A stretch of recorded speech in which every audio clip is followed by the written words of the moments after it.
Welcome, everyone. Thanks for tuning in to the first and hopefully many more to come episode of Asthenia TCG podcast.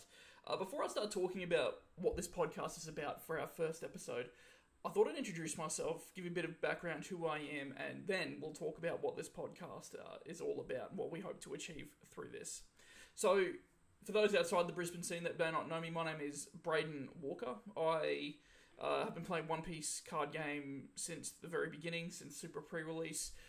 Really kind of jammed with the game and really all Bandai games so far. Well, not all, but to give you a bit of background, I started TCGs with Magic just over a decade ago now, around, I believe it was Innistrad, where a lot of new players kind of came into card games, kind of started the mini boom. Played that for a fair while before kind of drifting to a few different ones, but really finding my home at the Dragon Ball card game. Really kind of trying to build up the scene in Brisbane and just really enjoyed playing it. So I won the first regionals they held in person in Brisbane, and from there just fell in love with the game and absolutely had a great time playing it, up until probably the last year and a half or so, when the One Piece card game, I feel, really dethroned it as the premier Bandai card game. So, in regards to One Piece, I've mentioned I've been playing since the very beginning, since Super pre-release, running events through a local store as well, helping volunteer through there. Some of my achievements include coming second in the very first online competitive event. That was the Super pre-release online battle, where you could mash basically up to two Super pre-release decks together and jam that. Felt like Croc really carried me to second place there. But it kept on rolling through, winning an online Treasure Cup with about 320, 340 players roughly, and then second in an online regionals with a similar player number. Luckily, down in Oceania, we get that grace of, I guess, tournaments not hitting the larger caps. They'd be just slightly smaller, which definitely helped for my run, I feel. From there, I've started really getting into the finance of it, buying, selling cards, selling through a store, launching my own website. You can see the link down just below there. Still up and coming. This is very much just a hobby at the moment. Slowly getting my feelers out for it as I buy more collections, but there will be more coming up on that website, so make sure you bookmark it and check in, because I do try and update it weekly. So that's a little bit about who I am. Now, what this podcast aims to do is mainly look at a lot of bringing you news in the One Piece card game, not necessarily covering every bit of news that comes out, but just the heavy hitting ones, roughly every fortnight to 3 weeks. Definitely looking at market updates is a big segment, so what's the movers and shakers of this card game. Meta happenings, obviously here in the Western market, we're very much settled in the meta at the moment, with Enel and Sakazuki really kind of taking the spotlight, so there won't be huge amounts to talk about, if we were in a portion like a section like this at the moment, where the meta seems to be pretty settled at the moment. But coming in around 4 weeks, we have the Uta deck, so there's definitely going to be a little bit of discussion later on about that as well, and potentially looking at new kind of ideas and things like that. Obviously, with the Japanese meta being ahead, we can obviously see where that's kind of shifting us as well, but we often find the Western meta has a lot to say about it as well. We also have plenty of other segments and guests lined up every couple of weeks, just to keep it fresh, different, bounce ideas, different things like that. But for the start, I thought I'd just give you an idea of who I was, and we'll just tear straight into probably the most recent event, I'd say, of note, and that was the DreamHack event. So I'm using Eggman event. Shout out to Eggman. Does a really good job of keeping all the deck lists in order, and has some incredible content well worth watching as well on YouTube. His streams are really good to watch as well. So here, we're going to have a look at the Raid and Trade DreamHack Treasure Cup. And what we have here is a competition that had 936 players. So this was really the first kind of big event for us. And I guess what you can see here, obviously Sakazuki and Enel taking big portions here. 7 Sakazukis in top cut, 3 Enel, 2 Katakuri, Zoro, which is a bit of a surprise. 2 Zoro, sorry. 1 red, purple Luffy, and then a Trafalgar Law hanging out right there. So again, this is definitely very much following the Eastern meta. The Eastern meta did see a big rise in Purple Luffy to begin with. And if we go back and have a look, that kind of started out here as well with some of the first events. We see a bit of a pie slice for Purple Luffy here. But as the meta shifted on, Purple Luffy has very much fallen by the wayside because it doesn't have a great matchup into both Enel and Sakazuki. It certainly keeps a lot of other decks out of the meta, but Sakazuki and Enel really do provide a hard counter to it. And in the Eastern meta, we definitely saw that after, I couldn't give you an exact timeline, but I want to say at least 2 to 3 weeks of Purple Luffy being quite dominant in the meta, a lot of people started to see the answer in both Enel and Sakazuki, with a big focus on Sakazuki to really kind of keep Purple Luffy under control. So again, not really differing too much. We're, I guess, adapting to the meta a lot faster than what the Eastern meta did. We started seeing what could topple the menace that was Purple Luffy, what could deal with that early ramp and aggression, and that's where we are right now. Now, I'm just going to take you through a couple of the lists. We'll start with our Enel list here. Pretty stock standard. A lot of just kind of mid-range bodies in the early game, be it your Ohm and Holly package, Gadatsu to kill any early aggression, which I feel Gadatsu is a big reason Red has dropped off at this stage. Obviously, a couple of triggers to really help us out. I find on average Enel, when at 1 life, will recycle their life probably twice. So realistically, they're seeing 6 cards in life. At 6 potential triggers there. Okay. You've got your top end. Usually you want between 8 to 10, maybe 12 boss monsters here. You can see they've got the 4-3-2 package. So that's 9 kind of big... Oh, sorry, I missed the Enel there. So they've got, what's that? 7, 8, 9, 10, 11. 11 big threats there to kind of close the game out. And we're seeing 2 kind of real variants here of the Enel deck. So this is a top 4 finisher. And the highest placing Enel deck from that DreamHack Treasure Cup. And as we look at it, we can see they have what's called the Sky Island build. So really, it kind of dictates what 2k counters you run and what searcher you run. Because you can see there's a combination of both Big Mum Pirates as well as Sky Island cards here. A lot of lists at the moment tend to favour the Sky Island build. Typically, it can have... I certainly find Enel can have a better matchup into the Sakazuki matchup. So certainly that's why you're seeing... I'd say Sky Island more prevalent at the moment. To give you an idea, here's a very similar list, and you'll see that, again, your top end hasn't changed too much, but you'll see that the Big Mum Pirate list forgoes the Enel 7 cost. Still got the same top end here, but you can see more of the Big Mum Pirates coming out as well.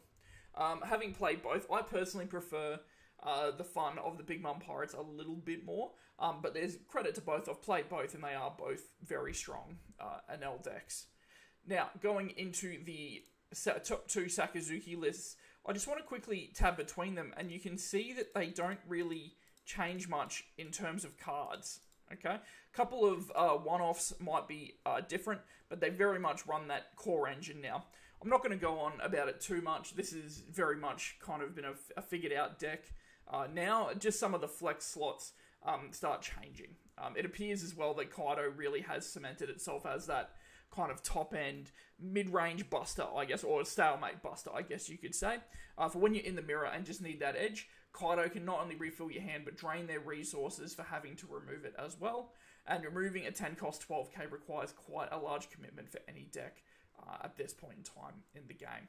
So, again... The competitions we're seeing at the moment, not really too much changing there.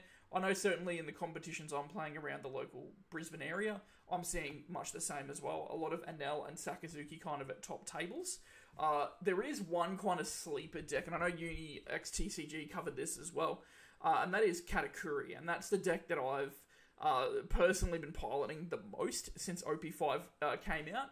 And towards the end, I'll run you through my list and as a closing kind of thought, and why I think it's such a good deck to face both the Enel and Sakazuki menace that we're seeing at the moment. So, not a lot in terms of news. I will do a big feature piece when we get the entire extra booster content spoiled. So that comes out very shortly, I believe, in Japan. And I think we have about half, maybe just over half the set for that spoiled now. but plenty of juicy picks coming out, and I plan on doing a whole segment on that now. In the future. What I want to transition to now is going to be making a big part of this podcast, and that's going to be the market segment. So I mentioned earlier, I run the website. I run the Asthenia Cards TCG website. I also have not my auction page, but auction usually 2 to 3 times a week. I turn over about 200 to 250 lots within that, and that usually equates to 500 to 700 cards per week that I'm posting out. So I like to think I've got my kind of ear to the ground when it comes to the finance side of things. And I'll start by kind of giving you a breakdown of, I guess, the movers and shakers this week, what to look out for OP5. Every week I might pick a couple of cards. There's certainly so many cards I could have spoken about in this first podcast, but I'll pick a few to really kind of talk about with each episode as we go on, and that's certainly the case here. I've got a few lined up for you. But let's just do a general overview on how OP5 has been performing. So, for a lot of people coming into this game, OP5 has just been a gangbuster set. We knew it would be from Japan. We saw the limitations of stock that Japan had for a while, and in English it has just capitulated. Unprecedented, I want to say. OP1 saw some very, very big issues with stock as well, as more people wanted to get into the game. But with OP5 containing so many big money chase cards, collectors have really kind of come in, and the players have been left frustrated because they're not able to get stock. Now, the good news for that is singles are incredibly cheap, as we're about to see, and I might just bring that up right now. So I'm not going to focus, I might focus on the super rares in just one moment, but what we have here, I want to start with the high-end alternate cards. Now, you'll never see me talk or use TCG Player to talk about the kind of big high-end cards, such as the mangas or the signature Luffy. A lot of the time, because the fees can be so high with TCG, it's often good to use sources such as eBay Sold or local Facebook sales as a good indicator of what those cards are actually going for. But what I think is really important to look at is, I guess, what is actually staying in stock with TCG. Because a lot of these collectors are just in it for these big 4 cards here, and the rest, they're simply trying to grab whatever they can. And in every TCG, there's what's called a race to the bottom before it hits what's called a floor. And the floor is where we see the card at its lowest point. Now, floors are obviously very subjective. There's a lot of different factors in play there, such as, is there a reprint coming? What new decks are going to take off? But in general terms, even with all those aside, we can generally see where the floor is for a lot of these cards. Now, when it comes to the alternate arts, a lot of those hit their floor within probably a week or two of release. SRs, I think, are still hovering on that floor, but they haven't lifted off the floor to the same degree that we've seen these alternate arts lift at the moment. So you can see here, I just want to quickly talk about a lot of how I like to gauge my prices, or how to look at a card that's currently going up, if there's manipulation, different things like that. Okay, so here you've got what's called a market price. A market price is what a card has sold for. It has a verified sale. Now, then above it, you've got not 59 listings as low as 93. That sounds exactly what it's meant to sound like. That is the lowest listing. Now, when I look at the Monkey D. Luffy alternate art, the purple leader, Pluffy, I can see that there's a tiny, tiny gap between the market price as well as the lowest listing. Ideally, you want to see those prices very close together, with the lowest listing being probably just under the market price. This indicates that people are still happily listing and trying to get value for their money. Now, because we're starting to see a little bit of a gap with the lowest listing now overtaking market, this leads me to believe that the purple Luffy leader could be rising once again. Now, to investigate that, what I'd do is I'd open up that tab. I would load up the card now. Forgive my internet. Now, here, you can see it has been steadily decreasing. And you can see here the latest sales and what they've been going for. Now, we do have our anomalies. We've got a damaged foil in here. Let's go and view some more listings here. Now, we can see for the last... let's load some more. The last week or so, it has been steadily decreasing. We have some near mint sales, under 90. And then we can see it creeping up 93, back to 91. So it looks like that is still roughly a floor. But at this stage, with the lowest listing now being 93, ignore that, just some bad filters, I certainly think that this card may be starting to see either stabilization and potentially a small rise here. Now, you can do that with a lot of others as well. So, Enel is out of stock, but the last list sold is $80.89. This could mean a range of things. This could mean a buyout, and I'm going to show you how I would investigate that in just a moment. It could also just mean a severe lack of supply, a whole different range of things. Okay, maybe a lot of people will just look at that price and balk and think, I think this card is worth more than that. Now, here's a good example of a card I think that's stabilized. You've got your Rebecca Alternate Art, lowest listing 58, market price 58.84. Pretty steady. Okay, we'll go and have a look at some more cards. Okay, Kid probably in the same boat as the Purple Luffy here, just creeping above its market price. We can see here, some of them will, the gaps do start to widen. I like to use Borsalino as a good example here. You can see the market price, the last one sold is $33.14, but now the lowest listing is as low as $25. So we can see there's quite a large gap there, suggesting Borsalino has a little bit more room to move. Okay, whether it goes lower, you just have to check, every couple of days, kind of see what's happening with it. All right. Everything else, we've had a couple of cards certainly out of stock, and I'm going to show you how we investigate a couple of those in just a moment. But not really too much to have a look at there. What I might do, I'm just going to quickly pull up the super rares, the 10 super rares from this one. We'll go, where are we? Awakening of the New Era. And then we're going to go to super rare. And I'm going to filter by lowest to highest. Now, what that's going to do, it should pull all 10 super rares. Yep, there we go. All 10 straight away. And we can kind of apply that same logic to the alternate arts here. Now, you can see they all have a range. They're all in about the 150 to kind of 190 listings here. So there's quite a few listings for a lot of these. Koala and Rebecca out of stock at, you can see, $6.95 and $2.50.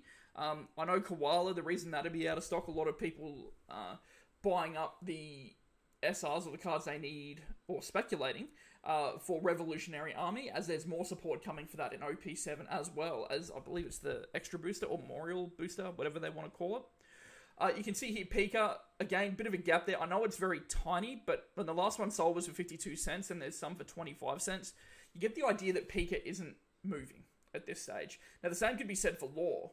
The market price is $1.18. There are listings for as low as 60 US cents. Again, not really moving. Now, despite what people want to tell you, there was a very large supply of OP5. Bandai knew that this was going to be big, they just didn't know how big it was. Now, the fortunate thing for players here is that a lot of the collectors who cracked it need to recuperate money if they didn't hit big, or they just want to get rid of the stock.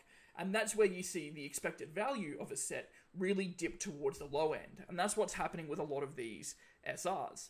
Now, as we go through, you can see a lot of them are all below their market price. The SRs have really kind of deflated as far as it goes. Okay, Rebecca seems to be the exception to that. You can see out of stock. When we open it up in a new tab, we can also see the sales history of that. We can see the floor. We can see it rebound from the floor. Where the ceiling is, the ceiling was obviously on release. Pre-release, you will always pay the highest price as players try to secure their play sets for competitions or for their binders. We see the crater as the glut of supply comes in. We see the floor on, that looks like Boxing Day, 26th to the 28th of December, it said. And now we start to see a rise. This one would definitely be because it's played as a 4-of in a couple of different decks, but the big one at the moment it's seeing play in is Sakazuki. And going forward, unless it's hit with a ban or an errata, I can never ever see this dipping below 4 copies in a deck, because the card is just that strong. Every black archetype has a 3 cost that it typically wants to play, and that's where Rebecca comes into it. Okay, now, with that aside, we've had a look at kind of how things are progressing with this. I guess one of the main things I wanted to talk about this in terms of a segment is how to anticipate the different stages of a buyout. Now, for those that don't know, a buyout is typically done by people who want to either manipulate the market or try and make some money. Now, they do that by going and trying to buy every listing of a particular card, drying up supply, and then either relisting the card at a higher price straight away, maybe a few dollars more, or putting them in a little storage box, sitting on them for a few months until the time they want to relist them. Now, we know that there are some reprints coming for this. Bandai never confirm the size of this reprint, though, but just speaking honestly, the way the case prices have been going, people hoping on a reprint to stabilize the market, I think are sorely mistaken. I don't think we're going to see a lot of those case prices come down. Any stock that finds its way into stores, I think, will either be used for pricing for local scenes or sold at not necessarily the highest of prices, like massive cap that you're seeing on TCG, but certainly at a premium. And I just cannot see a lot of those high-end cards coming down in the short term unless the print is print to demand and Bandai stick to it.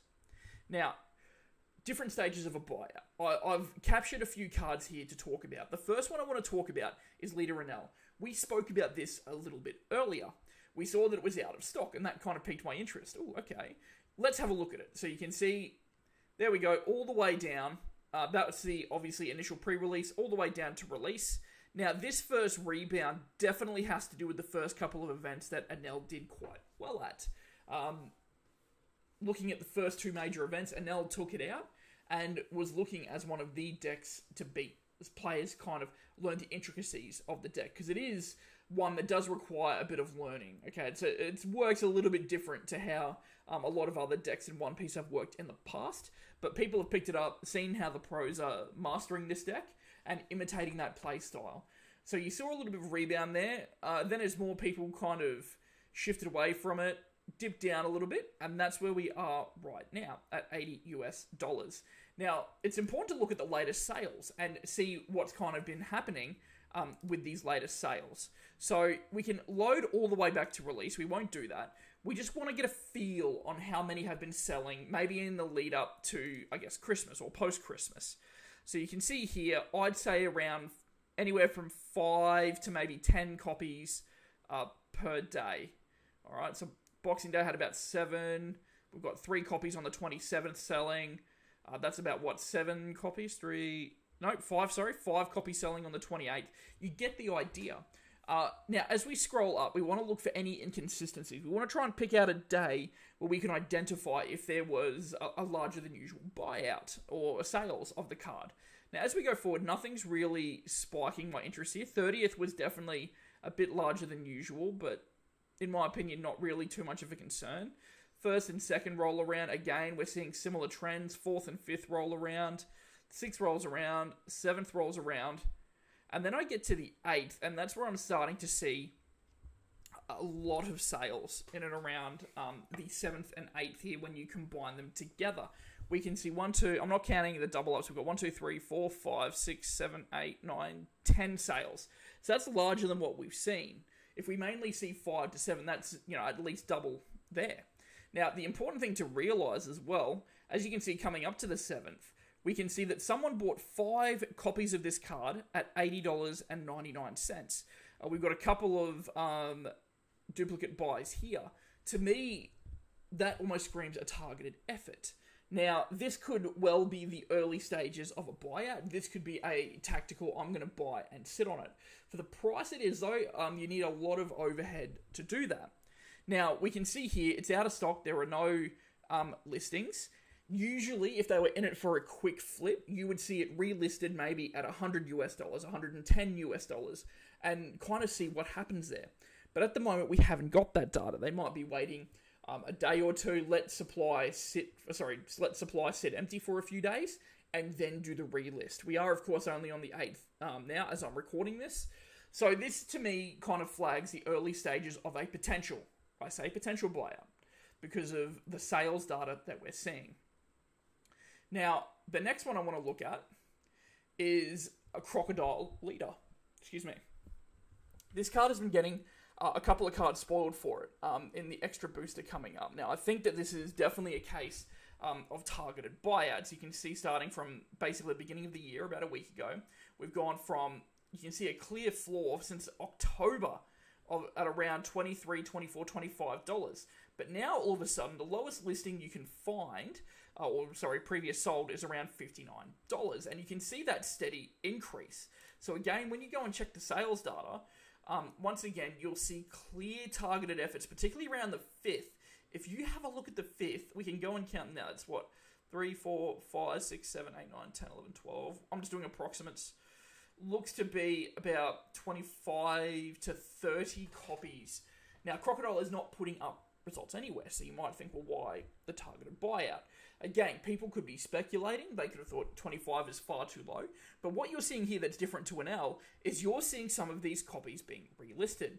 So when we had the floor at around the mid-20s here, you can see that some of them straight away. Now, I still think these are probably not relistings. I think that they're just the higher end of remaining listings that the same or different parties have also bought. But as we go further up, we can start seeing, particularly here, right here, we've gone from 42 up to 70 and 60. To me, I think this is where the relisting has occurred. Okay, particularly coming into the 6th of January, you're seeing a lot of these relist. Now, typically, as you'll see in a moment, for a buyout might work in the short term, but as you can see here, the prices are still hovering around that 60, and I think only have room to go up. So for them, this would be what I'd call a successful buyout in terms of just some short-term gain. They wanted to boost the value of that Crocodile alternate art leader, and you can see it sitting around there. Now, for it to sit, we would obviously need to see probably another week or two's worth of data. Okay, the invisible hand will, of course, adjust where that price sits, but at the moment, I think this is definitely an increase in price that is probably going to stay. Will it stay as high as 60? Look, probably not. But you'll definitely see that elasticity come back down and probably settle at around the 35 to 40 mark. But that's the kind of next stage. We've had the big buyout, and now you can see some relisting, or people, not necessarily relisting the same card, but other people noticing supply had dwindled, and now they're putting their cards up at the higher price because they're happier to move them there. Now that brings me to the third type. This is where I talk about the elasticity, where we see it dip back down after a buyout. Now, I mentioned earlier that NL won the first two kind of major competitions, had a lot of hype around it.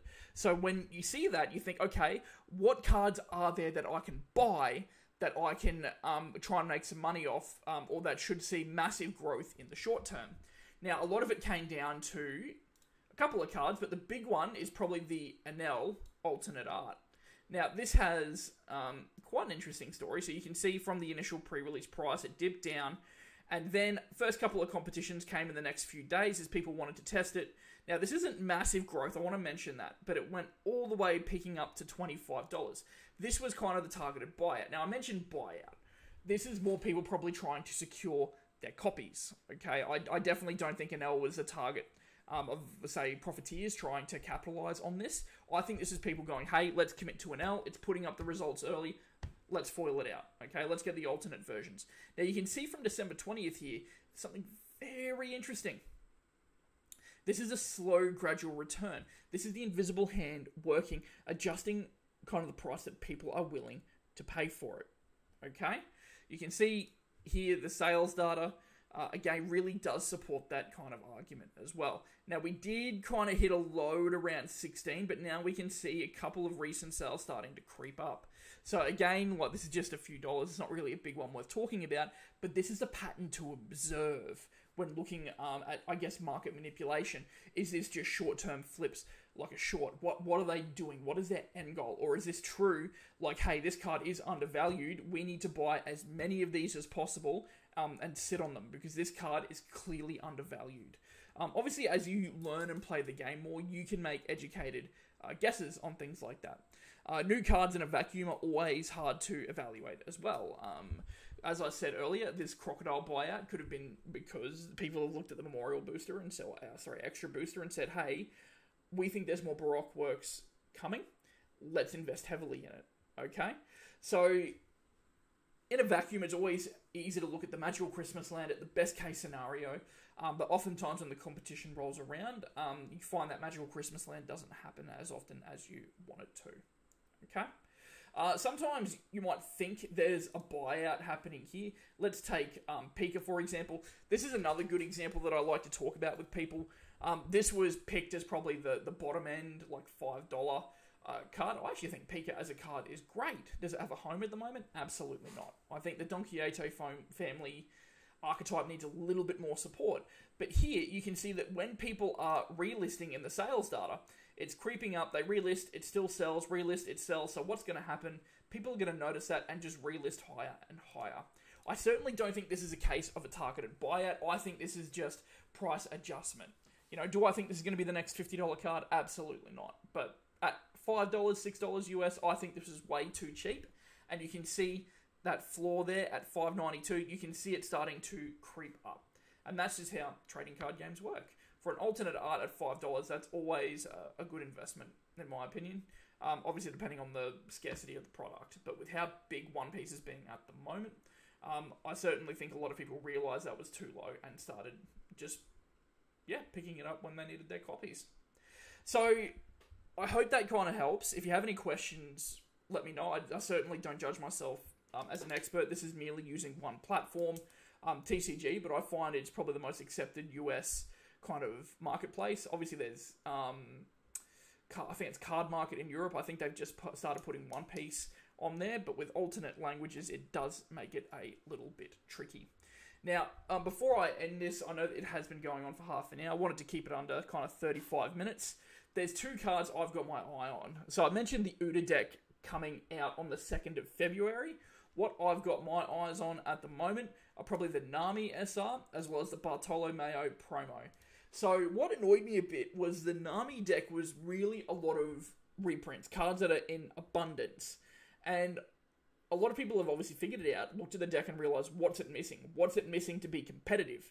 And the two cards, well, one card really, in my opinion, that it needs to be a slam dunk is the Nami from Paramount War. So you can see here, peaked up around 21, back all the way kind of end of October, beginning of November.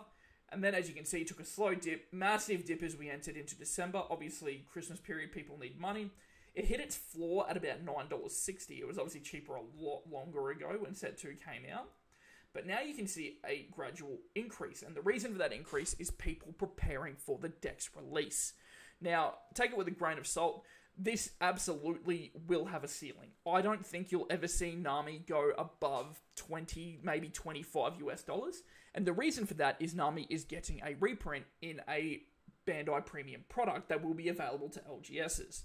So I certainly think there is a ceiling to this buyout. It's not going to be a manufactured scarcity, so to speak. But I certainly think 15 to 20 US is where this card will sit, because it definitely needs 4 of to be competitive in that new Uta deck.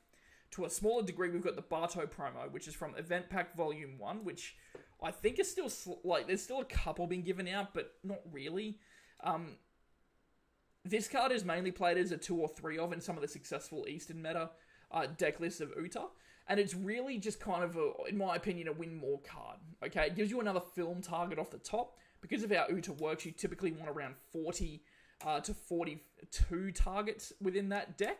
And then it's how you can kind of build around it from there. But as you can see, this card, there is a Japanese copy within that.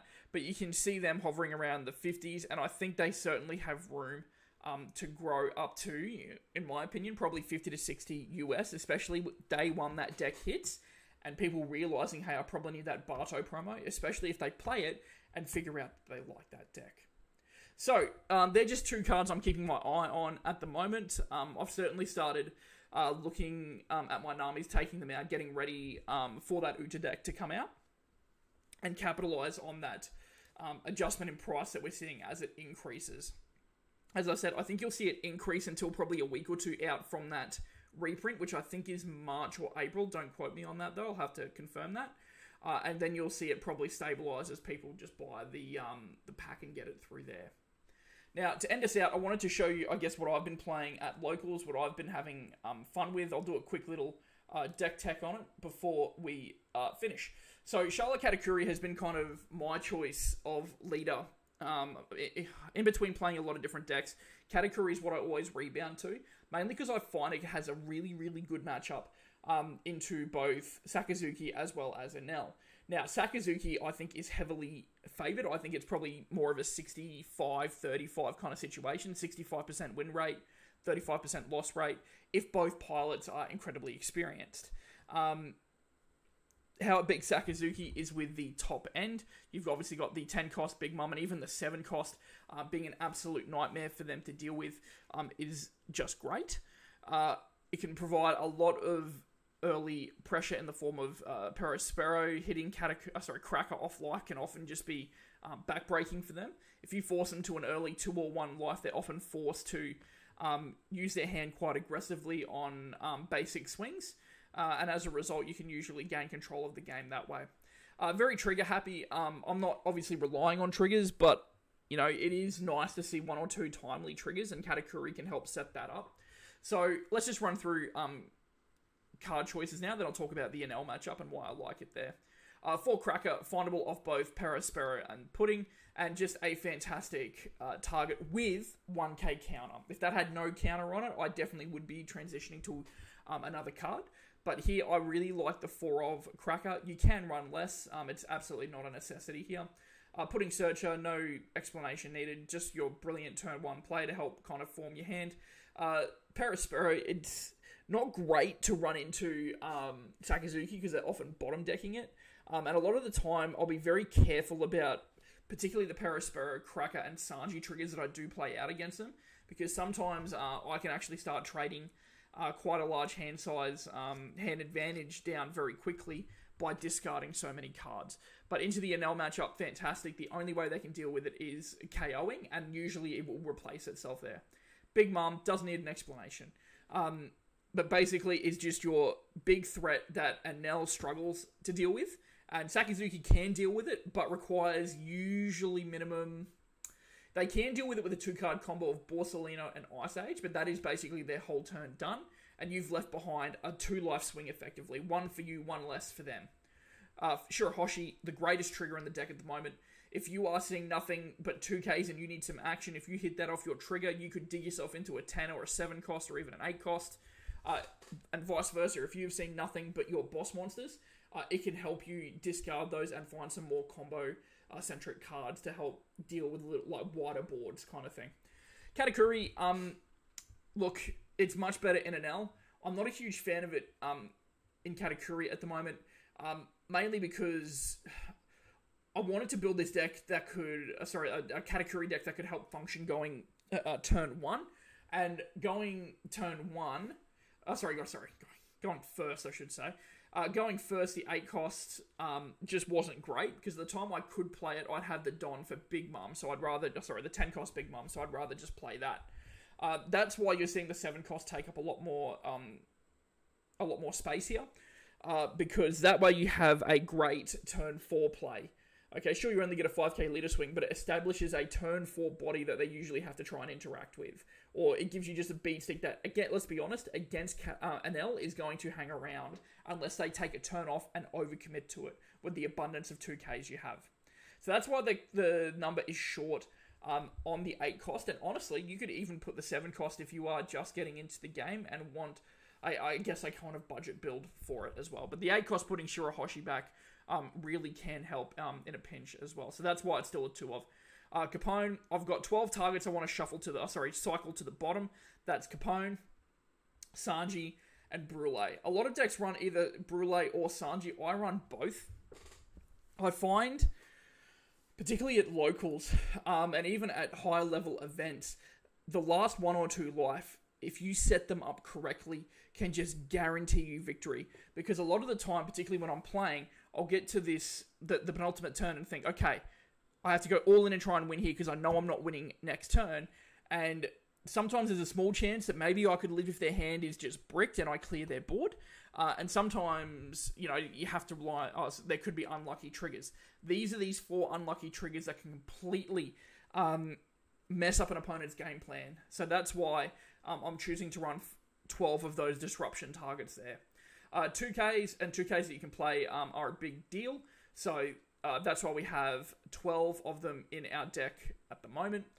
This was originally, I I can't remember what the other two cards were, but I definitely wasn't running as many Brule and went up to 13, 14, maybe even 15, 16 2Ks. But I find the triggers in life are just handy to have and can really swing the momentum of the game. I've already spoken about 7-cost Big Mum, and finally we've got our 4 Thunderbolt. Now this might seem incredibly greedy. A lot of locals will know to the Brisbane area that I personally hate the card Thunderbolt. I'm not a massive fan of it, except for this list. I would say that a lot of card choices you're seeing in this deck are built around Thunderbolt. I think it is a pivotal card needed for not only the Enel matchup, but the Sakazuki matchup. I've chosen to go 4 copies and forego the 200 million volts Amaru, which might confuse a lot of people. But I find that the life gain that we're getting with the Charlotte Lin, the Katakuri, and often we're gaining life with Lin here, is enough to kind of buy ourselves more turns against that deck. Now, Thunderbolt off trigger can kill the 4-cost Borsalino. It helps clear the way. I personally feel it's exactly what we need. And a lot of the time, I find the Sakas and the Enels are happy to keep us at 2 life in fear of the 200 million volts Amaru. So I feel it's kind of anti-tech, if that makes sense. It lets us sit at 1 or 2 life and just Thunderbolt their last blocker away to swing game. And now not having access to the 10-cost effect is just absolutely massive. And I find that this just kind of steamrolls and clears up blockers in the, ultimate 2 or 3 turns that it matters. Anyway, so that's why I've foregone the 200 million volts Amaru and gone the Thunderbolt. I was playtesting with the Holly and Ohm package, and while I really, really did enjoy it and think it had a spot, I found that it added too much inconsistency to my deck, and I was often seeing the Holly and Ohm when they weren't as crucial to me. But feel free to sleeve it up, give it a try. It is, again, it's yellow, it's a helmet deck, I get it. We don't need those, any negativity around it, but if you are struggling and you have access to these cards, struggling against Sakazuki and Enel, I'd strongly recommend trying this just as a great choice.